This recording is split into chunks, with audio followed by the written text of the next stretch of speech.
দেশের আলেম ওলামাকে জেলখানায় বন্দি করে ফাঁসি দিয়েছে, দেশের আলেম ওলামাকে জেলখানায় বন্দি করে আজীবন জেলে রেখেছে। দেশের সুনামধন্য সুখ্যাতিপূর্ণ বক্তা জনাব দেলোয়ার হোসেন সাঈদী রাহিমাহুল্লাহ তার একজন, যাকে আজীবন জেলে থেকে দুনিয়া থেকে বিদায় নিতে হয়েছে। কেনা তাকে চিনে না, কেনা তাকে জানে না। স্বৈরাচারী শাসক নির্বিচারে কত মানুষকে হত্যা করেছে।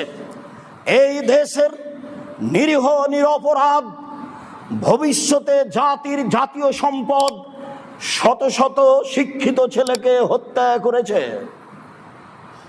সম্মানিত দিনী ভাই বোন, আপনারা জানেন তাদের কথা। এই দেশের উন্নয়নের নামে